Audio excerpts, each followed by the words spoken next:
નમસ્કાર દર્શક મિત્રો, આપ જોઈ રહ્યા છો સત્ય સમાચાર ન્યૂઝ ચેનલ. બંગાળમાં ટીએમસી અને કોંગ્રેસ વચ્ચે કમઠાણ વચ્ચે એક મોટા સમાચાર. પશ્ચિમ બંગાળના મુખ્યમંત્રી મમતા બેનર્જીએ નરમ વલણ અપનાવ્યું. મમતાએ કોંગ્રેસને રાજ્યની 5 બેઠકો પર ચૂંટણી લડવાની ઓફર કરી.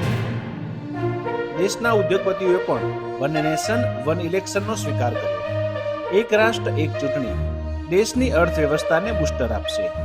એક રાષ્ટ્ર એક ચૂંટણી શાસન અને આર્થિક વૃદ્ધિની કાર્યક્ષમતામાં વધારશે. હવામાન વિભાગે હિમવર્ષા અને વરસાદને લઈ ઓરેન્જ એલર્ટ જાહેર કર્યું.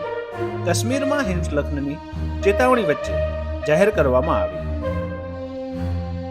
હિમાચલ પ્રદેશ, ઉત્તરાખંડ, જમ્મુ અને કાશ્મીરમાં ઓરેન્જ એલર્ટ જાહેર. અમદાવાદના ગરીબોને મળે છે પાકું મકાન. એએમસીની રીડેવલપમેન્ટ સ્કીમ સ્લમ એરિયા બનશે ભૂતકાળ. સ્લમ વિસ્તારમાં એએમસી દ્વારા આપવામાં આવે છે નવી સુવિધાઓ. ગાંધીનગર ખાતે સિનિયર સિટીઝન ભાઈઓ બહેનોની વિવિધ સ્પર્ધા યોજાઈ. પ્રશ્નોત્તરી કાળથી વિધાનસભાના સત્રની શરૂઆત. રાજ્ય સરકારના અલગ અલગ વિભાગોની ચર્ચા. કોવિડ રસીની આડઅસરથી યુવાનો હાર્ટ એટેક આવવાની વાત પાયાવિહોણી આયોજન. ચૂંટણી પંચે 2024ની લોકસભા ચૂંટણીની તૈયારીઓ શરૂ કરી. ચૂંટણી પ્રચારમાં બાળકો સગીરોને સામેલ કરવા પર પ્રતિબંધ. બાળકો સગીરોને સામેલ કરનાર રાજકીય પક્ષો સામે થશે કાર્યવાહી.